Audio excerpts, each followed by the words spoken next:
Hi friends, ಎಲ್ಲರಿಗೂ ಕುಟುಂಬ ವ್ಲಾಗ್ಸ್ಗೆ ಸ್ವಾಗತ.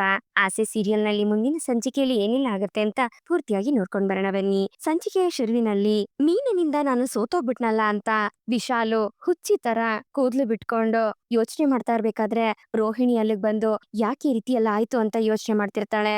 ಛೇ, ಬರೀ ಬಾಯಿ ಮಾತಲ್ಲೇ ಜನರನ್ನ ಮರಳು ಮಾಡಿ ಅವಳಿಗೆ ಎದ್ಬಿಟ್ಲು. ನಾನು ಲಕ್ಷಗಟ್ಲೆ ದುಡ್ಡು ಖರ್ಚು ಮಾಡಿ ಸೋತೋಗ್ಬಿಟ್ಟೆ ಅಂತ ವಿಶಾಲು ತುಂಬಾನೇ ನೊಂದ್ಕೋಬೇಕಾದ್ರೆ, ಹೌದು ಆಂಟಿ, ಆ ಮೀನಿನ್ಗೆ ಹೂವಿನ ಹಾರ ಎಲ್ಲ ಹಾಕೊಂಡು ರೋಡಲ್ಲಿ ಬ್ಯಾಂಡ್ ಬಾರಿಸ್ಕೊಂಡು ಕರ್ಕೊಂಡು ಹೋಗ್ತಿದ್ದಾರೆ. ಮನೇಲಿ ಎಲ್ರು ತುಂಬಾನೇ ಖುಷಿ ಇದಾರೆ. ಆದ್ರೆ ಖಂಡಿತ ಆ ಮೀನ ಗೆದ್ದಿರೋದ್ರಿಂದ ಅತ್ತೆಗಂತೂ ಇಷ್ಟ ಆಗಿರೋದಿಲ್ಲ ಅಂತ ರೋಹಿಣಿ ಹೇಳ್ತಿರ್ತಾಳೆ. ನಿಮ್ಮತ್ತೆ ಬರೀ ಬಾಯಿ ಮಾತ್ಗಷ್ಟೇ ಹೇಳೋದು, ಅವರಿಂದನು ಆ ಮೀನಿನ್ಗೆ ಏನು ಮಾಡಕ್ಕಾಗ್ಲಿಲ್ಲ.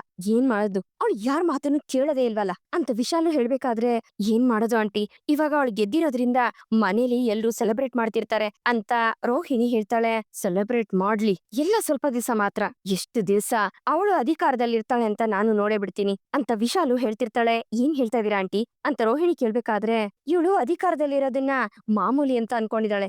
ಗೆಲ್ಲೋದು ಸುಲಭ ಇರ್ಬೋದು, ಆದ್ರೆ ಆ ಅಧಿಕಾರನ ಉಳಿಸ್ಕೊಳ್ಳೋದು ತುಂಬಾನೇ ಕಷ್ಟದ ಕೆಲ್ಸ ಅಂತ ವಿಶಾಲು ಹೇಳ್ತಾಳೆ. ಏನ್ ಹೇಳ್ತಿದೀರಾ ಆಂಟಿ, ನನ್ಗೆ ಅರ್ಥ ಆಗ್ಲಿಲ್ಲ ಅಂತ ರೋಹಿಣಿ ಕೇಳ್ಬೇಕಾದ್ರೆ, ಅಸೋಸಿಯೇಷನ್ ಅಲ್ಲಿ ಅಧಿಕಾರದಲ್ಲಿರೋದು ಹೂ ಕಟ್ಟೋಷ್ಟು ಸುಲಭವಾದ ಕೆಲ್ಸ ಅಲ್ಲ. ಲೆಕ್ಕಾಚಾರಗಳೆಲ್ಲ ನೋಡ್ಬೇಕಾಗತ್ತೆ, ಅಲ್ಲಿರೋ ಕೆಲಸಗಾರಗಳ ಸಮಸ್ಯೆ ನೋಡ್ಬೇಕಾಗತ್ತೆ, ಗೌರ್ಮೆಂಟ್ ಕಡೆಯಿಂದ ಏನೇನ್ ಸೌಲಭ್ಯ ಸಿಗ್ಬೇಕೋ ಅದಕ್ಕೆಲ್ಲ ಓಡಾಡ್ಬೇಕಾಗತ್ತೆ. ಅಷ್ಟೇ ಯಾಕೆ, ಅದ್ರ ಒಳಗಡೆ ಇರೋ ಸಮಸ್ಯೆಗಳಂತೂ ಸಿಕ್ಕಾಪಟ್ಟೆ ಇವೆ. ಅವಳು ಅಧಿಕಾರಕ್ ಬಂದ್ರೆ ಏನಂತೆ, ಅಲ್ಲಿ ಇನ್ನು ಉಳಿದಿರೋರೆಲ್ರನ್ನು ನನ್ ಕಡೆ ಎಳ್ಕೊಳ್ಳೋದು ಎಷ್ಟೊತ್ತು. ದುಡ್ಡಿಂದ ಯಾರನ್ ಬೇಕಾದ್ರೂ ಕೊಂಡ್ಕೋಬಹುದು. ಆ ಮೀನಿನ ಮೇಲೆ ನಂಬಿಕೆ ಇಲ್ಲ ಅಂತ ಅಲ್ಲಿರೋರ್ ಹತ್ರ ಎಲ್ಲ ಹೇಳ್ಸಿ ಮತ್ತೆ ಎಲೆಕ್ಷನ್ ಮಾಡಿಸ್ತೀನಿ. ಅವತ್ತು ಅಲ್ಲಿ ನಿಂತು ನಾನು ಗೆದ್ದು ತೋರಿಸ್ತೀನಿ ಅಂತ ವಿಶಾಲು ಹೇಳ್ಬೇಕಾದ್ರೆ, ಮೀನಿನ್ಗೆ ಅಲ್ಲಿ ತುಂಬಾನೇ ಸಪೋರ್ಟ್ ಇದೆ ಅಲ್ವಾ ಆಂಟಿ ಅಂತ ರೋಹಿಣಿ ಕೇಳ್ತಾಳೆ. ನೋಡು ರೋಹಿಣಿ, ಈ ಸಪೋರ್ಟ್ ಎಲ್ಲ ಯಾವಾಗ್ಲೂ ಹೀಗೆ ಇರೋದಿಲ್ಲ. ಕಾಲ ಬದ್ಲಾದಂತೆ ಎಲ್ಲನೂ ಬದ್ಲಾಗತ್ತೆ. ನೀರಿನ ಆಳ ಗೊತ್ತಿಲ್ದೆ ಈಜಕ್ ಹೋಗಿದ್ದಾಳೆ. ಆ ಆಳದಲ್ಲಿ ಅವಳನ್ನ ಮುಳುಗ್ಸೋದಷ್ಟೇ ನನ್ ಜವಾಬ್ದಾರಿ. ಗೌರ್ಮೆಂಟ್ ರೂಲ್ಸ್ ಅಂತ ಸಿಕ್ಕಾಪಟ್ಟೆ ಇದೆ, ಅದ್ಯಾವ್ದು ಅವಳಿಗೆ ಅರ್ಥನೂ ಆಗೋದಿಲ್ಲ. ಅವಳಿಗೆ ಇಂಗ್ಲಿಷ್ ಓದೋದಕ್ಕೂ ಬರೋದಿಲ್ಲ, ಬರೆಯೋಕ್ಕೂ ಬರೋದಿಲ್ಲ. ಅಂತದ್ರಲ್ಲಿ ಅಲ್ಲಿರೋ ಲೆಕ್ಕಾಚಾರಗಳನ್ನ ಮತ್ತೆ ಸಮಸ್ಯೆಗಳನ್ನ ಇವಳು ಸುಧಾರಿಸ್ತಾಳ ಅಂತ ವಿಶಾಲು ಹೇಳ್ತಿರ್ತಾಳೆ. ಅಯ್ಯೋ ಆಂಟಿ, ಆ ಮೀನಿನ ಸಾಮಾನ್ಯವಾದವಳು ಅನ್ಕೋಬೇಡಿ. ಮನ್ಸ್ ಮಾಡಿದ್ರೆ ಅವಳು ಏನ್ ಬೇಕಾದ್ರೂ ಕಲಿತಾಳೆ, ನಿಧಾನಕ್ಕೆ ಎಲ್ಲ ಕಲ್ತ್ಕೊಂಡ್ಬಿಡ್ತಾಳೆ ಅಂತ ರೋಹಿಣಿ ಹೇಳ್ದಾಗ, ಅಲ್ಲಿವರೆಗೂ ನಾನು ಅವಳನ್ನ ಬಿಡ್ಬೇಕಲ್ಲ. ಅವಳಿಗೆ ಗೊತ್ತಿಲ್ದೇ ಇರೋ ತರ ಒಂದು ತಪ್ಪಾಗಿರೋ ಫೈಲ್ಗೆ ಸೈನ್ ಮಾಡಿಸ್ಕೊಂಡು ಅವಳು ಭ್ರಷ್ಟಾಚಾರ ಮಾಡಿದಾಳೆ ಅಂತ ಅವಳ ಮೇಲೆ ಆರೋಪ ಮಾಡಿ ಸಂಘದಿಂದಾನೇ ಅವಳನ್ನ ತೆಗೆದಾಕಿಸ್ತೀನಿ. ಅವಳ ಅಧಿಕಾರನ ಕಿತ್ಕೊಂಡು ನಾನ್ ಆ ಪೊಸಿಷನ್ಗೆ ಬರ್ತೀನಿ. ಆಗ ತೋರಿಸ್ತೀನಿ ಈ ವಿಶಾಲಾಕ್ಷಿ ಯಾರು ಅಂತ ವಿಶಾಲು ಹೇಳ್ಬೇಕಾದ್ರೆ, ಸೂಪರ್ ಆಂಟಿ, ನೀವ್ ಹೇಳ್ದಂಗೆ ಈ ರೀತಿ ಮಾಡಿದ್ರಿ ಅಂತಂದ್ರೆ ಆ ಮೀನಿಂಗಿರೋ ಒಳ್ಳೆ ಹೆಸರೆಲ್ಲ ಹಾಳಾಗೋಗುತ್ತೆ. ಆಗ ಯಾರು ಅವಳಿಗೆ ಸಪೋರ್ಟ್ ಮಾಡೋದಿಲ್ಲ ಆಂಟಿ ಅಂತ ರೋಹಿಣಿ ಹೇಳ್ತಿರ್ತಾಳೆ. ಈಗ ಸಂಘದಲ್ಲಿ ಅಧಿಕಾರ ಸಿಕ್ಕಿರೋದು ಅವಳಿಗೆ ಕಿರೀಟ ಸಿಕ್ಕಂಗೆ ಅಂತ ಅನ್ಸ್ಕೊಂಡಿರ್ಬೋದೇನೋ, ಆದ್ರೆ ಅದು ಅವಳಿಗೆ ನೇಣ್ ಹಾಕೋ ಹಗ್ಗ ಅನ್ನೋದು ಇನ್ನೂ ಗೊತ್ತಿಲ್ಲ. ಅದನ್ನ ನಾನ್ ಅವಳಿಗೆ ಗುರ್ತು ಮಾಡಿಸ್ತೀನಿ ಅಂತ ವಿಶಾಲು ಕೋಪದಿಂದ ರೋಹಿಣಿ ಹತ್ರ ಹೇಳ್ತಿರ್ತಾಳೆ. ಈ ಕಡೆ ಮೀನ ಗೆದ್ಲಲ್ಲ ಅನ್ನೋ ಖುಷಿಲಿ ಸೂರ್ಯ, ನಾನು ಸಿಕ್ಕಾಪಟ್ಟೆ ಖುಷಿಲಿದ್ದೀನಿ ಕಣೋ ರವಿಗಾನ್. ನಾನು ಹೂವಿನ ವ್ಯಾಪಾರ ಮಾಡೋ ಸಂಘದ ಅಧ್ಯಕ್ಷ ಇದಾರಲ್ಲ ಅವ್ರ ಗಂಡ ಅಂತ ಸೂರ್ಯ ಹೇಳ್ಕೊಂಡು ಖುಷಿ ಪಡ್ಬೇಕಾದ್ರೆ ನನ್ಗೂ ಅಷ್ಟೇ ಕಣೋ, ತುಂಬಾನೇ ಖುಷಿ ಆಗ್ತಾ ಇದೆ. ನಮ್ಮ ಅತ್ಗೆ ಹೂವಿನ ಸಂಘದ ಅಧ್ಯಕ್ಷೆ ಅಂತ ಎಲ್ರ ಹತ್ರ ಹೆಮ್ಮೆಯಿಂದ ಹೇಳ್ಕೋಬಹುದು ಅಂತ ರವಿನು ಹೇಳ್ತಿರ್ತಾನೆ. ಅಯ್ಯೋ ರವಿಗಾನ್, ನೀನ್ ಯಾರ್ಯಾರ ಹತ್ರ ಹೇಳ್ಕೋಬೇಕು ಅನ್ಸುತ್ತೆ ಅವ್ರ ಹತ್ರ ಎಲ್ಲ ಹೇಳ್ಕೊಳೋ, ಪರವಾಗಿಲ್ಲ ಅಂತ ಸೂರ್ಯ ಹೇಳ್ಬೇಕಾದ್ರೆ, ಲೋ ಸೂರ್ಯ, ಮದ್ವೆಗ್ ಮುಂಚೆ ನೀನ್ ಏನಾಗ್ತೀಯೋ, ನಿನ್ ಜೀವನ ಹಾಳಾಗೋಗುತ್ತಲ್ಲ, ಏನ್ ಮಾಡೋದು ಅಂತ ಎಲ್ರು ಭಯ ಪಡ್ತಿದ್ವಿ ಕಣೋ. ಹೇಳ್ಬೇಕು ಅಂದ್ರೆ ಇನ್ನು ನಿನ್ನಿಂದ ಏನು ಸಾಧ್ಯನೇ ಇಲ್ಲ, ನಿನ್ಗೇನು ಮಾಡಕ್ಕೆ ಆಗೋದಿಲ್ಲ ಅಂತ ಅಮ್ಮನೇ ಸುಮ್ನಾಗ್ಬಿಟ್ಟಿದ್ರು ಅಂತ ರವಿ ಹೇಳ್ಬೇಕಾದ್ರೆ, ಲೇ ರವಿಗಾನ್, ನಾನೇನ್ ಅಷ್ಟೊಂದ್ ಕೆಟ್ಟವನಾಗಿದ್ನೇನೋ ಅಂತ ಸೂರ್ಯ ಕೇಳ್ತಾನೆ. ಅಷ್ಟೊಂದೆಲ್ಲ ಏನು ಇಲ್ಲ ಕಣೋ ಸೂರ್ಯ, ಆದ್ರೆ ಸ್ವಲ್ಪ ಮಾತ್ರ ಆಗಾಗ ಕುಡ್ಕೊಂಡ್ ಬರ್ತಿದ್ದೆ, ಸರಿಯಾಗಿ ಕೆಲ್ಸಕ್ ಹೋಗ್ತಿರ್ಲಿಲ್ಲ. ಅತ್ಗೆ ಬಂದ್ಮೇಲೆ ನಿನ್ ಜೀವನದಲ್ಲಿ ಎಲ್ಲ ಕರೆಕ್ಟ್ ಆಗಿದೆ ಕಣೋ ಅಂತ ರವಿ ಹೇಳ್ತಿರ್ತಾನೆ. ಲೇ ರವಿಗಾನ್, ಬೆಳಗ್ಗೆ ಕರೆಕ್ಟ್ ಆಗೇ ಹೋಗ್ತಿದ್ದೆ, ಏನೋ ರಾತ್ರಿ ಬರ್ಬೇಕಾದ್ರೆ ಒಂದ್ ಸ್ವಲ್ಪ ತಗೋ ಬರ್ತಿದ್ದೆ, ಅದೇನ್ ತಪ್ಪಾ ಅಂತ ಸೂರ್ಯ ಕೇಳ್ತಾನೆ. ಸರಿ ಬಿಡ, ಇತ್ತೀಚೆಗೆ ನೀನು ಅಷ್ಟು ಕುಡಿಯೋದಿಲ್ವಲ್ಲ, ಈಗ ಯಾಕೆ ಅದ್ರ ಬಗ್ಗೆ ಮಾತಾಡ್ಕೊಂಡು ಅಂತ ರವಿ ಹೇಳ್ತಿರ್ತಾನೆ. ಆದ್ರೆ ರವಿಗಾನ್, ನೀ ಹೇಳದ್ಮೇಲೆ ನನ್ಗೆ ಇವಾಗ ಜ್ಞಾಪಕಕ್ಕೆ ಬರ್ತಿದೆ ಕಣೋ. ಛೇ, ಈ ಖುಷಿನ ಸೆಲೆಬ್ರೇಟ್ ಮಾಡೋದಕ್ಕೆ ನಾನು ಏನು ತಗೊಂಡೇ ಬರ್ಲಿಲ್ಲ ಕಣೋ. ನನ್ ಮೀನಮ್ಮ ಗೆದ್ದಿರೋ ಖುಷಿಲಿ ಒಂದೆರಡು ಕಟ್ಟಿಂಗ್ ತಗೊಂಡ್ಬಿಟ್ರೆ ಸಕ್ಕತ್ತಾಗಿರುತ್ತೆ ಅಂತ ಸೂರ್ಯ ಹೇಳ್ಬೇಕಾದ್ರೆ, ಹಾ ಇರುತ್ತೆ ಅಂತ ಹೇಳ್ಕೊಂಡು ಮೀನಾ ಅಲ್ಲಿಗೆ ಹಾಲ್ ತಗೊಂಡ್ ಬರ್ತಾಳೆ. ಅವಳನ್ನ ನೋಡ್ತಿದ್ದಂಗೆ ಸೂರ್ಯ ಮತ್ತೆ ರವಿ ಇಬ್ರು ಮೀಟ್ ಆಫ್ ಆದಂಗ್ ನಿಂತಿರ್ತಾರೆ. ಏ ಮೀನಾ, ಬಾ ಬಾ ಬಾ ಬಾ ಮೀನಾ, ನೀವ್ ಯಾವಾಗ ಬಂದೆ ಅಂತ ಸೂರ್ಯ ಕೇಳ್ಬೇಕಾದ್ರೆ, ನೋಡಿ ನೀವ್ ಈ ರೀತಿ ಕುಡಿಯೋದ್ರ ಬಗ್ಗೆ ಎಲ್ಲ ಮಾತಾಡಿದ್ರೆ ನಾನ್ ಸುಮ್ನೆ ಇರೋದಿಲ್ಲ ಅಂತ ಮೀನಾ ಹೇಳ್ತಿರ್ತಾಳೆ.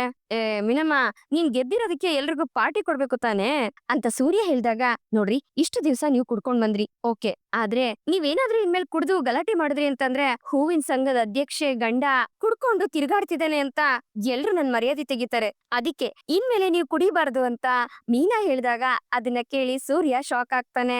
ಏ ಏನ್ ಮೀನಮ್ಮ, ನೀನು ಇಷ್ಟೊಂದ್ ದೊಡ್ಡ ಆರ್ಡರ್ ಎಲ್ಲ ಆಗ್ತಾ ಇದ್ಯಾ? ಹಂಗಿದ್ರೆ ಒಂದ್ ಕೆಲ್ಸ ಮಾಡ್ತೀನಿ, ನೀನು ಅಧ್ಯಕ್ಷೆ ಅದಲ್ಲ, ಅದಕ್ಕೆ ಅದನ್ನ ಸೆಲೆಬ್ರೇಟ್ ಮಾಡೋದಕ್ಕೆ ಇವತ್ತೊಂದ್ ದಿವಸ ಕುಡಿದ್ಬಿಟ್ಟು ಆಮೇಲೆ ಬಿಟ್ಬಿಡ್ತೀನಿ ಅಂತ ಸೂರ್ಯ ಹೇಳ್ತಾನೆ. ಅದೆಲ್ಲ ಆಗೋದಿಲ್ಲ, ನೀವಿನ್ಮೇಲೆ ಕುಡಿಬಾರ್ದು, ನಮ್ಗಿರೋ ಹೆಸರನ್ನ ನಾವು ಹಾಳ್ ಮಾಡ್ಕೋಬಾರ್ದು ರೀ ಅಂತ ಮೀನಾ ಹೇಳ್ಬೇಕಾದ್ರೆ, ಇದಕ್ಕೆ ಅನ್ಸುತ್ತೆ ಎಲ್ಲಾ ಗಂಡಂದ್ರು ತಮ್ ಹೆಂಡ್ತಿರು ಜಾಸ್ತಿ ಮುಂದಕ್ಕೆ ಬೆಳಿಬಾರ್ದು ಅಂತ ತಡೆಯೋದು ಅಂತ ಸೂರ್ಯ ಗೊಣಗ್ಬೇಕಾದ್ರೆ ಮೀನಾ ಸೂರ್ಯನ್ನೇ ನೋಡ್ತಿರ್ತಾಳೆ. ಹೌದೇ ರವಿ, ನೀವು ಮತ್ತೆ ಶ್ರುತಿ ಯಾವ ಊರ್ಗೆ ಟೂರ್ ಹೋಗ್ಬೇಕು ಅಂತ ಅನ್ಕೊಂಡಿದೀರಾ ಅಂತ ಮೀನಾ ಕೇಳ್ಬೇಕಾದ್ರೆ, ಹ್ಞೂ ಅದ್ಕೆ ರೆಡಿ ಆಗಿದೀವಿ, ಎಲ್ಲಾ ಆ ನೀತು ಇಂದ ಏನ್ ಮಾಡೋದು, ಅವಳು ಶುರು ಮಾಡ್ತಿರೋ ಅಂಗಡಿಗೆ ನನ್ ಹೆಸರು ಇಟ್ಟಿದ್ದಾಳೆ. ನಾನು ಅವಳ ಹತ್ರ ಆಲ್ರೆಡಿ ಹೇಳಿದೆ ಅದ್ಗೆ, ಆದ್ರೂ ಅವಳು ನನ್ ಮಾತನ್ನ ಕೇಳ್ದೆ ಅಂಗಡಿಗೆ ಅದೇ ಹೆಸರು ಇಟ್ಟಿದ್ದಾಳೆ. ಈಗ ಆ ಅಂಗಡಿ ಓಪನಿಂಗ್ ಗೆ ಇನ್ವಿಟೇಷನ್ ಅಲ್ಲಿ ನನ್ ಹೆಸರು ಇಟ್ಟಿದ್ದಾಳೆ, ಅದನ್ನ ಬೇರೆ ರೆಸ್ಟೋರೆಂಟ್ ಬೇರೆ ಕಳ್ಸಿದಾಳೆ ಅಂತ ರವಿ ಹೇಳ್ಬೇಕಾದ್ರೆ, ಓ ಅಷ್ಟೊಂದ್ ದುರಂಕರನ ಅವಳಿಗೆ ಅಂತ ಸೂರ್ಯ ಕೇಳ್ತಾನೆ. ಕಣ ಸೂರ್ಯ, ಇದ್ರಿಂದ ಶ್ರುತಿ ಸಿಕ್ಕಾಪಟ್ಟೆ ಕೋಪ ಮಾಡ್ಕೊಂಡಿದ್ದಾಳೆ. ಅವಳು ಅಂಗಡಿ ಓಪನ್ ಮಾಡ್ಬೇಕಾದ್ರೆ ನಾವಿಲ್ಲಿ ಇರ್ಬಾರ್ದು ಅಂತ ಹೇಳ್ತಿದ್ಲು, ಅದಕ್ಕೆ ಎಲ್ಲಾದ್ರೂ ಹೋಗೋಣ ಅಂತ ಹೇಳಿದ್ಲಾ, ಅದಕ್ಕೆ ಈ ಟ್ರಿಪ್ ಅರೇಂಜ್ ಮಾಡಿದ್ದು ಅಂತ ರವಿ ಹೇಳ್ತಾನೆ. ಹೌದು ಅದ್ಕೆ ಈ ಐಡಿಯಾ ನಿಮ್ದೆ ತಾನೆ ಅಂತ ರವಿ ಕೇಳಿದಾಗ, ಹೌದು ರವಿ, ನಾನೇ ಹೇಳಿದ್ದು. ಒಂದು ಸಮಸ್ಯೆ ಅಂತ ಬಂದಾಗ ಅದ್ ಎದುರುಗಡೆ ನಿಂತ್ಕೊಂಡು ಫೇಸ್ ಮಾಡೋದಕ್ಕಿಂತ ಅದನ್ನ ಕಿವಿಗ್ ಹಾಕೊಳದೆ ನಮ್ ಪಾಡಿಗೆ ನಾವ್ ಹೊರಟೋದ್ರೆ ಅದು ಒಳ್ಳೇದಲ್ವಾ? ಆಗ್ಲೂ ಆ ಸಮಸ್ಯೆ ಸರಿ ಹೋಗ್ಲಿಲ್ಲ ಅಂತಂದ್ರೆ ಆಮೇಲೆ ನೋಡ್ಕೊಂಡ್ರಾಯ್ತು ಅಂತ ಮೀನಾ ಹೇಳ್ತಾಳೆ. ಓ ಇಷ್ಟೆಲ್ಲ ನಡೆದಿದ್ಯಾ, ಇರ್ಲಿ ಲೇ ರವಿಗಾನ್, ನೀವ್ ಯಾವತ್ತೋ ಟೂರ್ ಹೋಗೋದು ಅಂತ ಸೂರ್ಯ ಕೇಳ್ತಾನೆ. ಅದಿನ್ನೂ ಡಿಸೈಡ್ ಮಾಡಿಲ್ಲ ಕಣೋ, ಟೂರ್ಗ್ ಹೋಗ್ಬೇಕು ಅಂದ್ರೆ ರೆಸ್ಟೋರೆಂಟ್ ಕ್ಲೋಸ್ ಮಾಡಿ ಹೋಗ್ಬೇಕಾಗತ್ತೆ. ಇತ್ತೀಚೆಗೆ ಕಸ್ಟಮರ್ಗಳು ಬರೋದೇ ಜಾಸ್ತಿ ಇಲ್ಲ, ಅದಕ್ಕೆ ದಿಢೀರ್ ಅಂತ ರಜೆ ಮಾಡಿದ್ರೆ ಬರೋ ಕಸ್ಟಮರ್ಗಳು ಆಮೇಲೆ ಬರ್ತಾರೋ ಇಲ್ವೋ ಕಣೋ. ಅದು ಅಲ್ದೆ ಆ ಡೇಟ್ ವೀಕೆಂಡ್ ಅಲ್ಲಿ ಬೇರೆ ಇದೆ, ಏನ್ ಮಾಡೋದಂತ ಗೊತ್ತಾಗ್ತಿಲ್ಲ. ಸರಿ ಒಂದ್ ಕೆಲ್ಸ ಮಾಡೋ, ನಾವ್ ಹೇಗಿದ್ರು ವಾಪಸ್ ಬರೋವರ್ಗು ನೀನು ಮತ್ತೆ ಅತ್ಗೆ ಇಬ್ರುನು ರೆಸ್ಟೋರೆಂಟ್ ನೋಡ್ಕೊಳ್ರ ಅಂತ ರವಿ ಕೇಳಿದಾಗ, ಏನೋ ಏಯ್ ಏನೋ ನೀನು, ನಿಮ್ ಅತ್ಗೆ ಇವಾಗ ಮುಂಚಿನ ತರ ಹೂ ಮಾರೋಳಲ್ಲ ಕಣೋ, ಆ ಸಂಘದ ಅಧ್ಯಕ್ಷೆ. ಹಂಗಿದ್ಮೇಲೆ ತುಂಬಾ ಕೆಲ್ಸ ಇರುತ್ತಪ್ಪ. ಅದು ಅಲ್ದೆ ನಾನ್ ಹೆಂಗೋ ರವಿಗಾನ್ ನಿಮ್ ಹೋಟ್ಲು ನೋಡ್ಕೊಳಕ್ಕಾಗತ್ತೆ ಅಂತ ಸೂರ್ಯ ಕೇಳ್ತಾನೆ. ನೋಡು, ನಾವೇನೋ ಒಪಿನಿಯನ್ ಕೇಳ್ತಾ ಇಲ್ಲಪ್ಪ, ಈ ಐಡಿಯಾನ ಅತ್ಗೆನೆ ಕೊಟ್ಟಿರೋದು, ಅದಕ್ಕೆ ನೀನು ಮತ್ತೆ ಅತ್ಗೆನೆ ರೆಸ್ಟೋರೆಂಟ್ ನೋಡ್ಕೋಬೇಕು ಅಂತ ರವಿ ಹೇಳ್ಬೇಕಾದ್ರೆ, ಸರಿ ಅಂತ ಮೀನಾ ತಲೆ ಆಡಿಸ್ತಾಳೆ. ಏ ಮೀನಮ್ಮ, ಈ ಐಡಿಯಾನು ನೀನೇನ ಕೊಟ್ಟಿದ್ದು ಅಂತ ಸೂರ್ಯ ಕೇಳಿದಾಗ, ಹೌದು ರೀ ಅಂತ ಮೀನಾ ಹೇಳ್ತಾಳೆ. ಅಲ್ಲ ಮೀನಮ್ಮ, ನಾವೀಗ ಇರೋಂತ ಬಿಸಿಗೆ ಇದೆಲ್ಲ ನೋಡ್ಕೊಳ್ಬೇಕಾ ನಾವು ಅಂತ ಸೂರ್ಯ ಕೇಳ್ತಾನೆ. ನೋಡ್ರಿ, ಸಂಘದ ಕೆಲ್ಸ ಎಲ್ಲ ನನ್ಗೆ ವಾರದಲ್ಲಿ ಒಂದ್ ದಿವ್ಸ ಅಷ್ಟೇ, ಅದೆಲ್ಲ ಏನ್ ದೊಡ್ಡ ಸಮಸ್ಯೆ ಅಲ್ಲ. ಇವಾಗ ಸದ್ಯಕ್ಕೆ ರವಿ ಮತ್ತೆ ಶ್ರುತಿ ಮಧ್ಯೆ ಎಲ್ಲ ಸರಿ ಹೋದ್ರೆ ಅಷ್ಟ್ ಸಾಕು. ಶ್ರುತಿ ಮತ್ತೆ ಮನೆ ವಾಪಸ್ ಬರ್ಬೇಕು ಅಂದ್ರೆ ಇವ್ರಿಬ್ರು ಆಚೆ ಕಡೆ ಹೋಗ್ಲೇಬೇಕು ರೀ. ಸುತ್ತಾಡ್ಕೊಂಡು ಜೊತೆಲಿ ಇದ್ ಬಂದ್ರು ಅಂತಂದ್ರೆ ಇಬ್ರು ಮಧ್ಯೆ ಇರೋ ಮನಸ್ತಾಪ ಕಡಿಮೆ ಆಗತ್ತೆ. ಆಮೇಲೆ ಆ ನೀತು ಸಮಸ್ಯೆಯಿಂದಾನು ಸ್ವಲ್ಪ ಹೊರಗಡೆ ಬರ್ತಾರೆ. ಅದಕ್ಕೆ ಹೋಟೆಲ್ನ ನಾವಿಬ್ರು ನೋಡ್ಕೋತೀವಿ ಅಂತ ಹೇಳ್ದೆ ಅಂತ ಮೀನಾ ಹೇಳ್ತಾಳೆ. ಓ ಹಂಗ, ಸರಿ ಆಯ್ತು ಬಿಡು.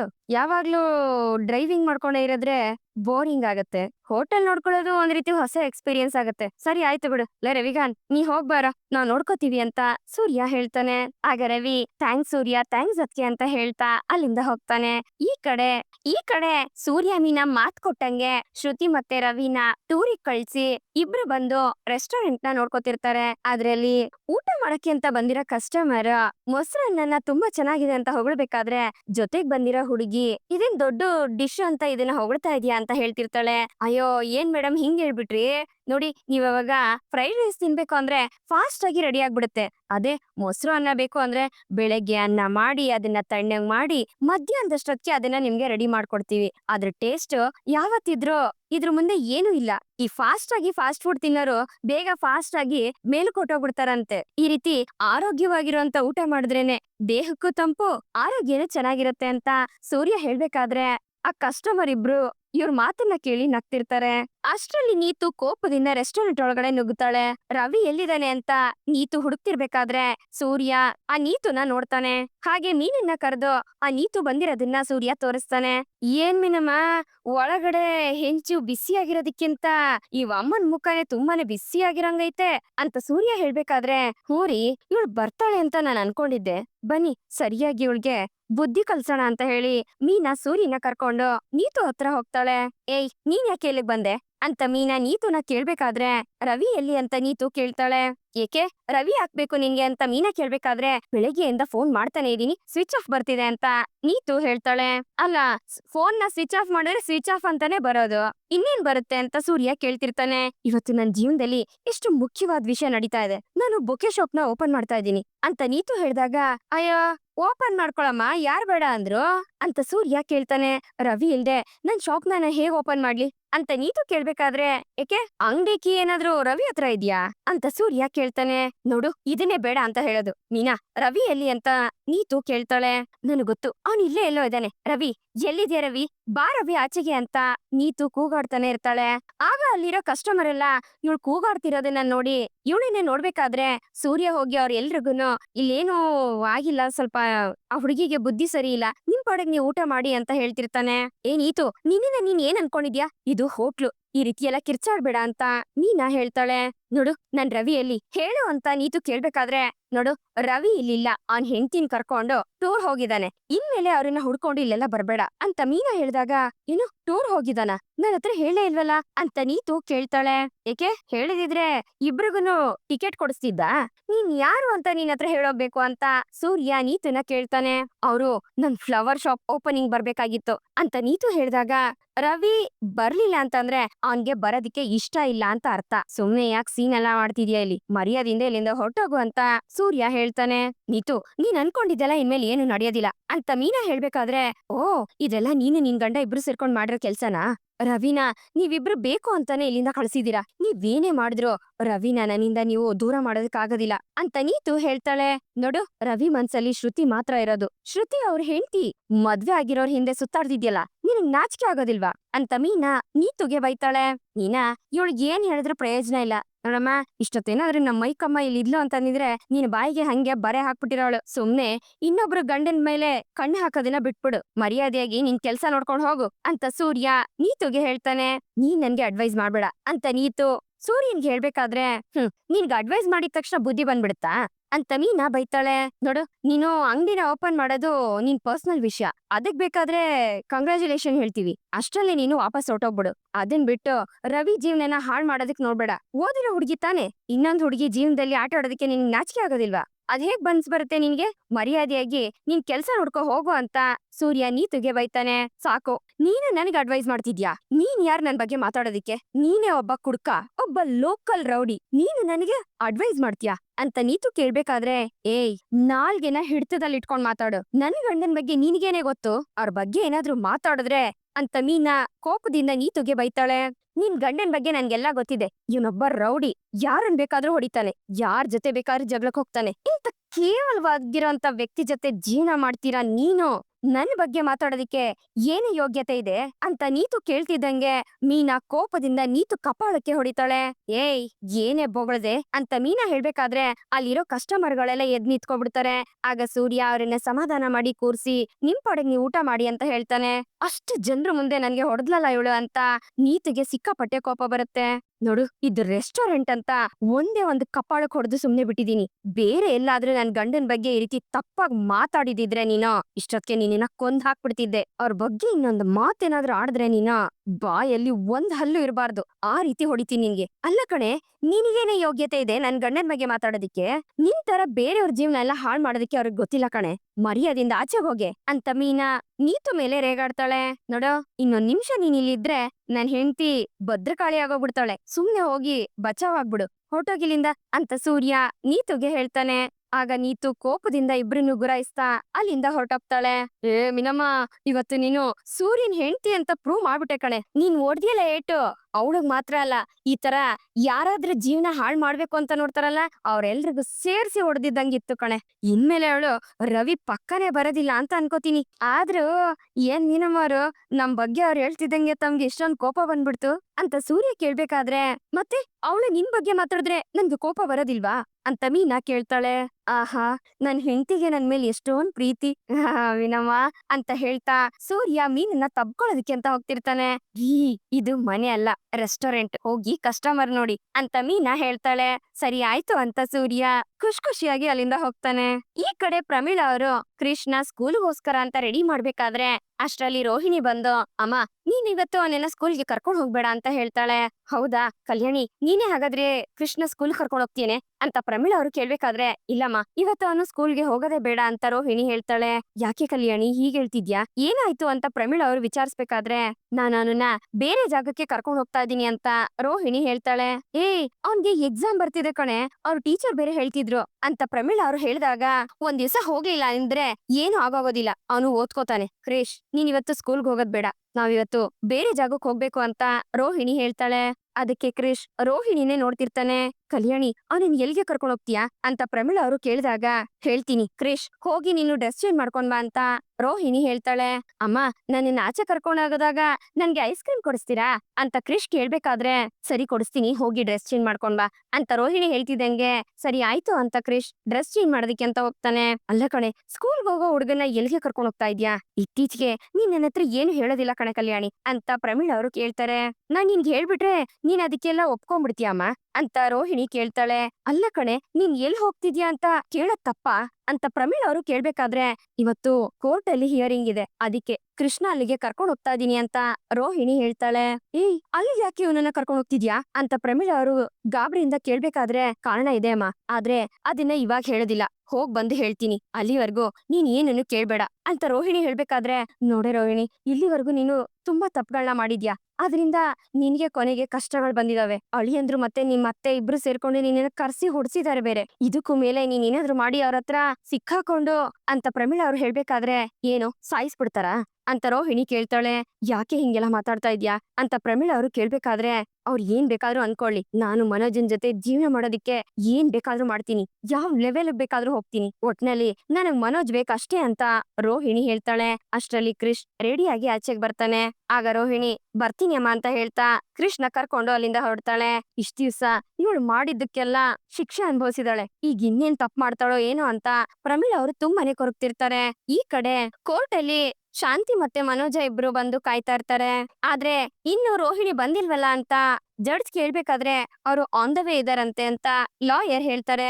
ಏನ್ ಕೃಷ್ಣ ಅವ್ರೆ, ಇವ್ರನ್ನ ಕೌನ್ಸಿಲಿಂಗ್ ಬಂದಿರೋ ರಿಪೋರ್ಟ್ ಎಲ್ಲ ನೋಡ್ದೆ, ಅಲ್ಲೂ ಇವ್ರಿಬ್ರು ತುಂಬಾನೇ ಕನ್ಫ್ಯೂಷನ್ ಮಾಡಿದಾರಂತೆ, ಅದಕ್ಕೆ ಇದರಿಂದ ನಮ್ಮಿಂದ ಏನು ಸಾಧ್ಯ ಇಲ್ಲ, ನೀವೇ ನೋಡ್ಕೊಳ್ಳಿ ಅಂತ ನನ್ಗೆ ರಿಪೋರ್ಟ್ ಕಳ್ಸಿದಾರೆ, ವಾಟ್ ಇಸ್ ದಿಸ್ ಅಂತ ಜಡ್ಜ್ ಕೇಳ್ಬೇಕಾದ್ರೆ, ಏನ್ ಮಾಡೋದು ಇವ್ರನ್ನ, ಇಬ್ರು ಒಂದೊಂದು ನಿರ್ಧಾರದಲ್ಲಿದ್ದಾರೆ, ನನ್ಗೆ ಸಿಕ್ಕಾಪಟ್ಟೆ ಟಯರ್ಡ್ ಆಗಿದೆ ಅಂತ ಲಾಯರ್ ಹೇಳ್ತಿರ್ತಾರೆ. 50ನೇ ಕೇಸ್ನ ಗೆದ್ದು ಗೋಲ್ಡನ್ ಜುಬ್ಲಿ ಸೆಲೆಬ್ರೇಟ್ ಮಾಡ್ತೀರಾ ಅಂತ ಅನ್ಕೊಂಡ್ರೆ ನಿಮ್ ಆಸೆ ನೆರವೇರಲ್ಲ ಅನ್ಸುತ್ತೆ ಅಂತ ಜಡ್ಜ್ ನಗ್ತಿರ್ತಾರೆ. ಯುವರ್ ಆನರ್, ನಾನು ಈಗಾಗ್ಲೇ ನಿಮ್ಗೆ ಎಲ್ಲಾ ಸಾಕ್ಷಿಗಳನ್ನ ಕೊಟ್ಟಿದ್ದೀನಿ, ಇದರಿಂದ ನನ್ ಕ್ಲೈಂಟು ಆ ಕಲ್ಯಾಣಿ ಜೊತೆ ಜೀವನ ಮಾಡೋದಕ್ಕೆ ಇಷ್ಟ ಪಡ್ತಾ ಇಲ್ಲ, ಅಷ್ಟ್ರ ಮಟ್ಟಿಗೆ ಆ ಹುಡುಗಿ ಯಾಮಾರ್ಸಿದಾಳೆ, ಇದಕ್ಕೂ ಮೇಲೆ ಈ ಕೇಸ್ನ ಎಳಿದೆ ಬೇಗ ತೀರ್ಪು ಕೊಟ್ರೆ ಒಳ್ಳೇದು ಅಂತ ಅನ್ಕೋತೀವಿ, ಹೆಂಗಂತೀರಾ ಸ್ವಾಮಿ ಅಂತ ಲಾಯರ್ ಕೇಳ್ಬೇಕಾದ್ರೆ, ಯಾಕಿಷ್ಟೊಂದು ಅರ್ಜೆಂಟು ಅಂತ ಜಡ್ಜ್ ಕೇಳ್ತಾರೆ. ಆಕ್ಚುಲಿ ನನ್ ಕ್ಲೈಂಟ್ಗೆ ತುಂಬಾನೇ ಮೆಂಟಲ್ ಡಿಸ್ಟ್ರೆಸ್ ಆಗಿದೆ, ಆದ್ರಿಂದ ಇವ್ರಿಗೆ ಆದಷ್ಟು ಬೇಗ ಡೈವರ್ಸ್ ನೀವು ಕೊಡ್ಬೇಕು ಅಂತ ಹೇಳಿ ನಾನ್ ನಿಮ್ ಹತ್ರ ಕೇಳ್ಕೊತಾ ಇದೀನಿ ಅಂತ ಲಾಯರ್ ಹೇಳ್ತಾರೆ.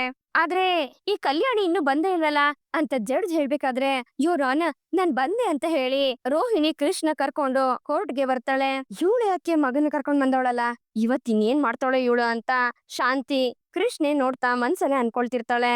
ದಯವಿಟ್ಟು ಕ್ಷಮಿಸಿ ಯುವರ್ ಆನರ್, ಅದು ಆಟೋ ಸಿಗ್ಲಿಲ್ಲ, ಬಸ್ಸಲ್ಲಿ ಬರೋಷ್ಟ್ರಲ್ಲಿ ಲೇಟ್ ಆಯ್ತು, ಅಂತ ರೋಹಿಣಿ ಹೇಳ್ಬೇಕಾದ್ರೆ ಏನ್ ಇವಳು ಏನೋ ಹೊಸದಾಗಿ ಏನೋ ಕತೆ ಕಟ್ಟೋ ತರ ಕಾಣಿಸ್ತಿದ್ಯಲ್ಲ ಅಂತ ಶಾಂತಿ ಮನ್ಸಲ್ಲೇ ಅನ್ಕೊಂಡು ಭಯ ಪಡ್ತಿರ್ತಾಳೆ. ಏನಮ್ಮ ಇದು ಕೌನ್ಸಿಲಿಂಗ್ ರಿಪೋರ್ಟ್ ಅಲ್ಲೂ ನೀವು ಮನೆ ಜೊತೆ ಜೀವನ ಮಾಡ್ಬೇಕು ಅಂತಾನೆ ಹೇಳಿದೀರಾ, ಆದ್ರೆ ಇವ್ರು ಇನ್ನೂ ನೀವ್ ಬೇಡ ಅಂತಾನೆ ಹೇಳ್ತಿದ್ದೀರಲ್ಲ, ಇದ್ ಹೆಂಗಮ್ಮ ಅಂತ ಜಡ್ಜ್ ಕೇಳ್ದಾಗ ಯೋರ್ ಆನರ್, ಈಗ ನೀವು ನನ್ ಕಣ್ಮುಂದೆ ದೇವ್ರ ಕಾಣಿಸ್ತಾ ಇದ್ದೀರಾ ಅಂತ ರೋಹಿಣಿ ಹೇಳ್ಬೇಕಾದ್ರೆ ಏನಿದು ಓಪನಿಂಗ್ ಅಲ್ಲೇ ಕ್ಯಾಚ್ ಹಾಕೊಳ್ಳೋ ಪ್ರಯತ್ನ ಮಾಡ್ತಾ ಇದ್ದಾಳಲ್ಲ, ಇವತ್ತೇನೇನೆಲ್ಲ ಡ್ರಾಮಾ ಮಾಡ್ತಾಳೋ ಏನೋ ಅಂತ ಲಾಯರ್ ಇವಳಿನೇ ನೋಡ್ತಾ ಮನ್ಸಲ್ಲೇ ಅನ್ಕೋತಿರ್ತಾರೆ. ಯೋರ್ ಆನರ್, ನನ್ ಮಗನ ನಾನು ಒಂಟಿಯಾಗಿ ಇದ್ಕೊಂಡೆ ಓದಿಸ್ತಾ ಇದೀನಿ, ಇವನ್ಗೆ ನಾನ್ ಮಾತ್ರ ಇರೋದು ಅಂತ ರೋಹಿಣಿ ಅಳ್ಬೇಕಾದ್ರೆ, ಅಲ್ಲ ಕಣಮ್ಮ ಆ ಮಗುನ್ ಯಾಕಮ್ಮ ಇವಾಗ ಕೋರ್ಟ್ ಕರ್ಕೊಂಡ್ ಬಂದಿದ್ಯಾ ಅಂತ ಜಡ್ಜ್ ಬೈತಾರೆ. ನನ್ಗೆ ಬೇರೆ ದಾರಿ ಇರ್ಲಿಲ್ಲ ಯೋರ್ ಆನರ್, ನನ್ ಪರಿಸ್ಥಿತಿನ ಹೇಳಿದ್ರೆ ಯಾರಿಗೂ ಅರ್ಥ ಆಗೋದಿಲ್ಲ. ಇವನನ್ನ ಓದಿಸ್ತಿರೋದ್ ನಾನು, ಇವನ್ಗೆ ಏನೇನ್ ಬೇಕೋ ಎಲ್ಲಾ ಖರ್ಚುನು ನಾನೇ ನೋಡ್ಕೊತಾ ಇದ್ದೀನಿ. ನಮ್ಮ ಅಮ್ಮಂಗೆ ಹುಷಾರಿಲ್ಲ, ಅವ್ರನ್ನು ನಾನೇ ನೋಡ್ಕೊತಾ ಇರೋದು. ಈ ಪರಿಸ್ಥಿತಿಲಿ ನಾನ್ ಇರ್ಬೇಕಾದ್ರೆ ನನ್ನನ್ನ ಆಚೆಗೆ ಹಾಕ್ಬೇಕು ಅಂತ ಮನೋಜ್ ಅವ್ರ ಫ್ಯಾಮಿಲಿ ತುಂಬಾನೇ ನೋಡ್ತಾ ಇದಾರೆ ಅಂತ ರೋಹಿಣಿ ಕಣ್ಣೀರ್ ಹಾಕ್ತಾ ಹೇಳ್ಬೇಕಾದ್ರೆ, ಅಯ್ಯೋ ಇವ್ರ ಆನರ್, ಇವಳು ಹೇಳ್ತಾ ಇರೋದೆಲ್ಲ ಬರೀ ಸುಳ್ಳು, ಇವಳು ಬಾಯ್ ಬಿಟ್ರೆ ಬರೀ ಸುಳ್ಳೆ ಹೇಳ್ತಾಳೆ ಅಂತ ಶಾಂತಿ ರೇಗಾಡ್ತಿರ್ತಾಳೆ. ಏನಮ್ಮ ನೀನು ಯಾವಾಗ ನೋಡಿದ್ರು ಗಲಾಟೆ ಮಾಡ್ಬೇಕು ಅಂತಾನೆ ಕೋರ್ಟಿಗೆ ಬರ್ತೀಯಾ? ವಾಟ್ ಇಸ್ ದಿಸ್ ಕೃಷ್ಣ, ನಿಮ್ ಕ್ಲೈಂಟ್ಗೆ ನೀವು ಸರಿಯಾಗಿ ಏನು ಹೇಳ್ಕೊಟ್ಟೆ ಇಲ್ವಲ್ಲ ಅಂತ ಜಡ್ಜ್ ಲಾಯರ್ಗೆ ಬೈತಾರೆ. ಅಯ್ಯೋ ಏನ್ ಮಾಡೋದು ಸ್ವಾಮಿ, ಇವ್ರ ಫ್ಯಾಮಿಲಿನ ನನ್ನಿಂದ ಕಂಟ್ರೋಲ್ ಮಾಡೋದಕ್ಕೆ ಆಗ್ತಿಲ್ಲ. ಶಾಂತಿ ಅವರೇ, ಈ ರೀತಿ ಇರಿಟೇಟ್ ಮಾಡ್ಬೇಡಿ, ಕುತ್ಕೊಳ್ಳಿ ಅಂತ ಲಾಯರ್ ಹೇಳ್ತಿರ್ತಾರೆ. ಅಯ್ಯೋ ಮೇಡಮ್, ಇವಳು ಬರೀ ನಾಟಕ ಮಾಡ್ತಿದ್ದಾಳೆ, ಮಗನ ಕರ್ಕೊಂಡ್ ಬಂದು ಇಲ್ಲಿ ಸಿಂಪತಿ ಗಿಟ್ಟಿಸ್ಕೊಳ್ಳೋದಕ್ಕೆ ಅಂತ ನೋಡ್ತಿದ್ದಾಳೆ ಅಂತ ಶಾಂತಿ ಹೇಳ್ಬೇಕಾದ್ರೆ, ನೋಡಮ್ಮ ಸುಮ್ನೆ ಇದ್ರೆ ಸರಿ, ಇದಕ್ಕೂ ಮೇಲೆ ನೀವೇನಾದ್ರೂ ಮಾತಾಡಿದ್ರಿ ಅಂತಂದ್ರೆ ಕಂಟೆಂಪ್ಟ್ ಆಫ್ ಕೋರ್ಟ್ ಅಂತ ಫೈನ್ ಎಲ್ಲ ಹಾಕೋದಿಲ್ಲ, ಒಂದ್ ದಿವ್ಸ ಪೂರ್ತಿ ನಿಮ್ಮನ್ನ ಜೈಲಿಗೆ ಹಾಕ್ಬೇಕಾಗತ್ತೆ ಅಂತ ಜಡ್ಜ್ ಹೇಳ್ತಿದ್ದಂಗೆ ಅದನ್ನ ಕೇಳಿ ಶಾಂತಿಗೆ ಶಾಕ್ ಆಗತ್ತೆ. ಆಗ ಶಾಂತಿ ಸೈಲೆಂಟ್ ಆಗಿ ಕುತ್ಕೊಬಿಡ್ತಾಳೆ. ಆಗ ಜಡ್ಜ್ ಕೌನ್ಸಿಲಿಂಗ್ ರಿಪೋರ್ಟ್ ನ ಚೆಕ್ ಮಾಡಿ ಮನೋಜ್ಗೆ ರೋಹಿಣಿ ಮೇಲೆ ಇರೋಂತ ನಂಬಿಕೆ ಕಂಪ್ಲೀಟ್ ಆಗಿ ಹೊರಟೋಗಿದೆ, ಅದರಿಂದಾಗಿ ಅವಳ ಜೊತೆ ಜೀವನ ಮಾಡಕ್ ಆಗೋದಿಲ್ಲ ಅಂತ ಹೇಳ್ತಾ ಇದಾರೆ. ಆದ್ರೆ ಕಲ್ಯಾಣಿಗೆ ಮನೋಜ್ ಮೇಲೆ ಇನ್ನೂ ಪ್ರೀತಿ ಇದೆ, ಅದಕ್ಕೆ ಅವನ್ ಜೊತೆನೆ ಜೀವನ ಮಾಡ್ಬೇಕು ಅಂತ ಹೇಳ್ತಿದ್ದಾಳೆ. ಅದಕ್ಕೆ ಈ ಒಂದು ಕೇಸ್ನ 6 ತಿಂಗಳವರೆಗೆ ಮುಂದೂಡ್ತಾ ಇದೀನಿ ಅಂತ ಜಡ್ಜ್ ಹೇಳ್ತಿದ್ದಂಗೆ ಅದನ್ನ ಕೇಳಿ ಮನೋಜ ಮತ್ತೆ ಶಾಂತಿಗೆ ಶಾಕ್ ಆದ್ರೆ ರೋಹಿಣಿಗ್ ಮಾತ್ರ ಸಿಕ್ಕಾಪಟ್ಟೆ ಖುಷಿ ಆಗ್ತಿರತ್ತೆ. ಅದು ಅಲ್ದೆ ಪ್ರತಿ ತಿಂಗಳು ರೋಹಿಣಿಗೆ ಅಂತ ಖರ್ಚಿಗೆ 25,000 ದುಡ್ಡನ್ನ ಮನೋಜ ಕೊಡ್ಬೇಕು ಅನ್ನೋ ತೀರ್ಪನ್ನ ನಾನ್ ಕೊಡ್ತಾ ಇದೀನಿ ಅಂತ ಜಡ್ಜ್ ಹೇಳ್ದಾಗ ಅದನ್ನ ಕೇಳಿ ಶಾಂತಿಗೆ ಸಿಕ್ಕಾಪಟ್ಟೆ ಕೋಪ ಬರುತ್ತೆ. ಅಕಸ್ಮಾತ್ ಮನೋಜ್ ಏನಾದ್ರೂ ಈ ಖರ್ಚುಗಳನ್ನ ಕೊಡೋದಿಲ್ಲ ಅಂತ ಹೇಳಿದ್ರೆ ಲೀಗಲ್ ಆಗಿ ಮನೋಜ್ ಮೇಲೆ ಆಕ್ಷನ್ ತಗೋಬೇಕಾಗತ್ತೆ. 6 ತಿಂಗಳಾದ್ಮೇಲೆ ಇದ್ರ ಬಗ್ಗೆ ಜಡ್ಜ್ಮೆಂಟ್ ಕೊಡ್ತೀನಿ ಅಂತ ಹೇಳಿ ಕೋರ್ಟ್ ಅಲ್ಲಿ ತೀರ್ಪು ಕೊಡ್ತಾರೆ. ಇದನ್ನ ಕೇಳಿ ಶಾಂತಿ ಮತ್ತೆ ಮನೋಜನ್ಗೆ ಏನ್ ಹೇಳ್ಬೇಕು ಅಂತ ಗೊತ್ತಾಗದೆ ಶಾಕ್ ಅಲ್ಲೇ ಆಚೆಗೆ ಬರ್ತಾರೆ. ಅಮ್ಮ ಏನಮ್ಮ ಹಿಂಗೆಲ್ಲ ಆಗೋಯ್ತಲ್ಲ, ನಾಳೆ ಎಂಗೇಜ್ಮೆಂಟ್ ಬೇರೆ ಇದೆ, ಏನಮ್ಮ ಮಾಡೋದು?